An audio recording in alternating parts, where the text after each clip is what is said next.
¿Cuáles son las consecuencias de jugar a ser Dios? ¿Qué pasa cuando una aberración biológica hostil es liberada en un ambiente que ya de por sí es letal, como el vacío del espacio?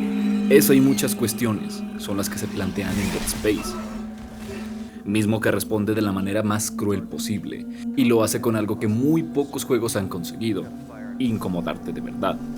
Desde el primer instante en que pisas la estación de minería Ishimura, el juego no se anda con rodeos. Todo en este lugar grita desesperanza. Los pasillos son cerrados, metálicos, grises, con luces parpadeantes que no iluminan realmente, sino que solo refuerzan la idea de que estás en un desequilibrio. Nada en este lugar te transmite seguridad, porque la Ishimura no es una estación, es una tumba flotante, y con cada paso que das, la sensación se intensifica. No estás buscando escapar. Estás descendiendo cada vez más en las entrañas de algo que parece estar vivo, un organismo enorme y enfermo que te absorbe poco a poco. Y es ahí, justo cuando la tensión es insoportable, que los ves por primera vez: un necromorfo.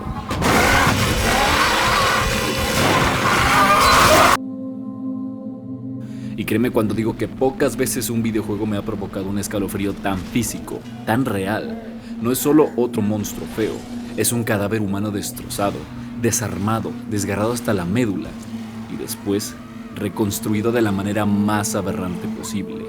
Brazos transformados en cuchillas, costillas reventadas, carne abierta que se mueve como si todavía doliera. Cada necromorfo no grita únicamente terror, grita sufrimiento. Un sufrimiento que ocurrió antes, durante y después de la muerte. Y esa es la genialidad de Dead Space. El verdadero miedo no viene solo que algo pueda matarte, sino de entender que lo que tienes enfrente alguna vez fue un humano. Que esa criatura que intenta arrancarte la cabeza tuvo una vida, un cuerpo, un rostro, y que todo eso fue destrozado y usado como material de construcción para un monstruo que no debería existir. Y este sufrimiento no solo es evidente en la deformidad física de los tripulantes convertidos en necromorfos, está en el sonido, en los gritos, porque lo que escuchas no es un rugido de agresión animal, ni una declaración de ataque cuando te topas con ellos. Son chillidos de dolor perpetuo, voces humanas que alguna vez pidieron ayuda, pero que ahora se desfiguran en un eco insoportable.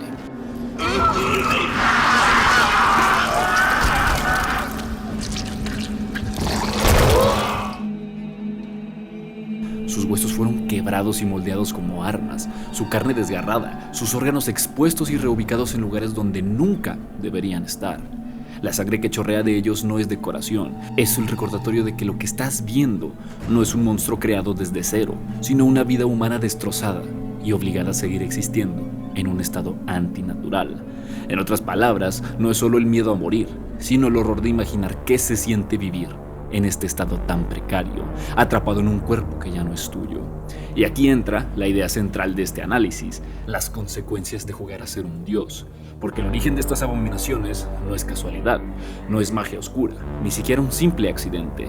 Es resultado de un diseño. Detrás de cada necromorfo hay una maquinaria cósmica que tiene como fin último la dominación absoluta de la vida biológica. Hablo de las necrolunas, entidades del tamaño planetario cuya reproducción se basa en un ciclo tan impersonal como inevitable. Estas colosales moles expulsan los temidos marcadores negros, fragmentos que viajan por el espacio como semillas parasitarias, flotando a velocidades sublumínicas hasta impactar en un mundo anfitrión adecuado. Una vez ahí, los marcadores esperan pacientemente. Son trampas dormidas, reliquias en apariencia inerte, hasta que la civilización dominante de este planeta alcanza cierto nivel de avance tecnológico. Entonces, el marcador despierta. Y lo hacen de la forma más cruel, emitiendo una señal electromagnética que afecta directamente el cerebro de los seres inteligentes. A los de mente más simple los arrastra hacia los impulsos homicidas o suicidas, y a los más brillantes, los intelectuales, los condena a algo peor: una compulsión irresistible de replicar el mismo marcador. Es decir, convierten la inteligencia, la capacidad de creación, en el instrumento de su propia destrucción. La biología, la psicología y la espiritualidad del ser humano se doblan ante estas señales, como si toda nuestra historia y toda nuestra evolución hubiera sido solo un preludio, un simple material de prueba para algo mucho más grande que nosotros. La señal del marcador, a primera vista, parece una fuente inagotable de energía electromagnética, una promesa de poder, de avance, de salvación. prácticamente un regalo enviado por los dioses. Pero lo que parece un milagro tecnológico es, en realidad, la trampa más sofisticada del universo, porque la verdadera función de esa señal no es solo seducir a las especies inteligentes para que repliquen marcadores rojos, copias que inevitablemente terminan distribuyéndose por todos sus territorios. Esa es apenas la primera capa del engaño. La señal guarda algo más oscuro, una instrucción latente que se activa con el tiempo, la capacidad de reescribir la muerte misma. El marcador es capaz de alterar el tejido necrótico de organismos muertos a nivel molecular, forzando a los cadáveres a reanimarse en formas grotescas, retorcidas y antinaturales. Así es como nacen los necromorfos, criaturas biorecombinantes cuya única función es expandirse como una plaga sin freno. Y aquí está lo verdaderamente aterrador. La propagación es casi imposible de contener, porque los marcadores siempre logran posicionarse en los principales centros de la población de cualquier especie anfitriona.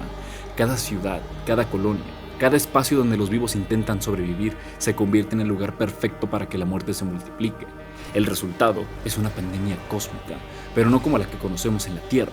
No es una enfermedad que debilita o mata, es una enfermedad que te niega incluso el derecho a morir. Cada cuerpo caído es un recurso, cada tumba una semilla, cada morgue un arsenal esperando a ser activado. Y en este punto, ya no importa la fuerza militar, ni la tecnología, ni siquiera la fe, porque ¿cómo luchas contra un enemigo que se alimenta de tus muertos? ¿Cómo te defiendes de algo que convierte tus pérdidas en parte de su ejército? La ironía más cruel es que este mecanismo es casi perfecto. Los vivos, al intentar resistir, generan más cadáveres, y esos cadáveres se convierten en más necromorfos. La lucha por la supervivencia no hace más que acelerar el proceso de extinción. Y desde una perspectiva cósmica, este proceso podría parecer un simple mecanismo natural, una función más dentro del caos del universo, pero cuando lo vivimos desde una escala más cercana, más íntima, la dimensión del horror se revela con toda su crudeza, porque no son solo las formas de vida adultas las que son consumidas y reconfiguradas en estos engendros. No, todo organismo biológico es susceptible de ser profanado. En uno de los momentos más perturbadores del juego, en la enfermería de la estación, nos topamos con fetos que han sido transformados en necromorfos, seres que ni siquiera llegaron a ser considerados plenamente personas, arrancados de la posibilidad de vivir, de pensar, de sentir y condenados a existir como armas orgánicas deformes. Aquí la incomodidad se multiplica, porque ya no hablamos de soldados caídos, ni de colonos muertos en combate, ni siquiera de civiles atrapados en la catástrofe. Hablamos de vidas inocentes que fueron despojadas de toda su humanidad antes de incluso empezar a existir. El marcador no discrimina entre guerrero y niño, entre adulto y recién nacido. Para él, todo es materia prima. Y lo más perturbador es que estas aberraciones no provienen de una maldad consciente. Las necrolunas no conocen la compasión ni la crueldad, no comprenden el sufrimiento que causan. Sus actos no nacen de la venganza ni de la ira, nacen de un proceso frío, automático, casi mecánico. El dolor humano es apenas un subproducto para ellos. Es de ahí donde viene el verdadero terror. No estamos ante demonios vengativos, ni dioses castigadores. Estamos ante entidades que, sin intención ni propósito moral, han diseñado una cosmovisión del sufrimiento, un ciclo interminable en que la vida es reducida a material desechable. Ellos no castigan, no odian, ni disfrutan, simplemente juegan. Juegan con la vida, con la carne, con la mente, con los recuerdos de todo organismo que alguna vez respiró. Juegan a ser dioses en un tablero cósmico donde los humanos somos peones desechables. Y es sumamente cruel que desde su perspectiva no están haciendo nada malo, solo cumplen su propósito. Un propósito que para nosotros es la definición misma de la aberración. Y esta cruzada sangrienta contra la vida biológica no es un accidente ni un evento aislado. Es un ciclo que se ha repetido durante incontables siglos, arrasando mundos enteros, dejando sistemas estelares completamente desprovistos incluso de la vida microbiana más básica. No hay huellas, no hay fósiles, no hay memoria, solo vacío y muerte. Y aunque el objetivo final de las necrolunas y los marcadores es la reproducción, pareciera que estas entidades conciben su propia existencia como algo más que un simple proceso biológico. Para ellas, o al menos para los que intentan interpretarlas, son una fuerza divina, una especie de destino ineludible del universo, algo tan vasto e inabarcable que trasciende la lógica humana. Por eso, como bien señaló un suscriptor, Dead Space no es simplemente un juego de zombies. Es, con toda la extensión de la palabra, una oda al horror cósmico, a la idea de que allá afuera existen fuerzas indiferentes, inconmensurables, que no se detienen a preguntarse por el valor de una vida, ni por el sufrimiento que generan. Fuerzas que solo avanzan, consumen y se replican. Y lo más brillante del juego es que no solo se queda en la escala cósmica, sino que lo aterriza en lo íntimo, en una perspectiva humana. En la mayoría de entregas de zombies, los protagonistas son retratados como héroes casi invulnerables, que atraviesan la tragedia con temple implacable, como si la amenaza existiera solo para hacerlos brillar. La vulnerabilidad es sacrificada en nombre de la épica. Dead Space rompe con esto. Aunque Isaac es un ingeniero extraordinariamente eficiente y capaz de resistir lo impensable, el juego nunca deja que olvides que sigue siendo un humano. Durante los combates, sí, Isaac sobrevive, desmiembra, improvisa, pero en los silencios es cuando el verdadero horror se manifiesta, porque si te detienes en un pasillo vacío, la penumbra, sin nada que te ataque, puedes escuchar sus latidos acelerados dentro del traje, ese ritmo irregular, casi frenético, que delata lo que ningún guión de acción suele admitir, que incluso un hombre entrenado, incluso alguien que ha sobrevivido a lo imposible, siente el mismo instinto animal de miedo que cualquiera de nosotros. Y ese detalle lo cambia todo, porque no solo luchamos contra necromorfos, luchamos contra la sensación de que ni siquiera nuestro propio cuerpo está bajo control, contra el peso insoportable de estar en un entorno que no debería ser habitado por nadie. Ahí es donde este juego trasciende el género, nos recuerda que frente al horror cósmico, incluso los héroes más valientes tiemblan. Este juego, en mi opinión, es una mezcla fascinante entre dos géneros que rara vez logran convivir de una manera tan equilibrada, la acción y el horror, porque sí, tienes en tus manos la capacidad casi quirúrgica de desmembrar y acabar con todas las amenazas que te arroja la Ishimura, pero al mismo tiempo, Dead Space nunca te deja olvidar que no eres un soldado entrenado para matar, sino un ingeniero atrapado en un infierno mecánico y orgánico a la vez, y es ahí donde surge lo inquietante. En más de un enfrentamiento, o al menos en mi experiencia, lo primero que se cruza por tu mente no es la estrategia para matar, sino la urgencia de salir de ese lugar, esa sensación instintiva de que lo mejor sería dar la vuelta y correr lo más lejos posible. El problema es que Dead Space jamás te concede esa salida. Los necromorfos no esperan pasivos en una sala como simples obstáculos de videojuego, no están colocados para ti. Al contrario, irrumpen de forma repentina, impredecible, gritando con voces desgarradoras que parecen más lamentos de dolor que rugidos de combate, abalanzándose sobre ti desde ductos, paredes, techos, incluso desde atrás cuando ya te creías seguro. Y lo peor es que aunque quieras correr, no hay escapatoria real. Puedes intentar esquivar, avanzar desesperado, pero los necromorfos te persiguen, se arrastran tras de ti, y tarde o temprano te van a alcanzar.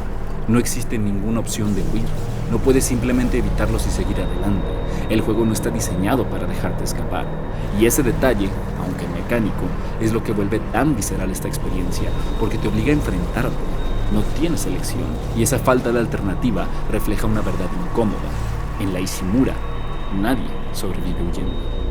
Y como mencioné anteriormente, toda esta oda al horror alcanza su punto máximo en el escenario que habitas, una nave que literalmente se está desmoronando sobre sí misma mientras es devorada por una amalgama de tejido muerto. La Ishimura no es solo el lugar donde ocurre la pesadilla, es parte de la pesadilla. Sus pasillos oxidados, sus luces parpadeantes y sus estructuras corroídas se sienten tan hostiles como los propios necromorfos. Aquí, el enemigo no es únicamente esa criatura deformada que te acecha, sino también la misma condición de tu supervivencia. Debes vigilar tu oxígeno, racionar cada munición como si fuese oro y usar con cuidado las herramientas que encuentras en el camino. Mientras cumples misiones que, aunque necesarias, se sienten casi como excusas para prolongar tu condena, porque en el fondo sabes que la promesa de salvación es apenas una ilusión, un parpadeo lejano en la oscuridad, y con cada paso en los largos y oscuros corredores de la Ishimura, la misma idea te persigue, que quizá al final de tu recorrido no haya un escape, sino simplemente tu final. Un final que no llega con dignidad ni descanso, sino con la certeza de que tu cuerpo, tu identidad, tus recuerdos, tu humanidad entera, será arrancada de ti y fundida en la masa de sangre y vísceras que consume la nave, porque aquí no hay alternativa. En Dead Space, la muerte no es un punto final, es una transformación inevitable. Al caer, tu carne se va a quebrar, tus huesos se van a desgarrar y pasas a ser parte de aquello mismo que acabó contigo, una pieza más en la maquinaria grotesca de las necromunas, sin ningún nombre, sin ningún rostro, sin memoria, solo otra voz en el coro interminable de dolor, solo otro fragmento perdido de humanidad y reducido a nada.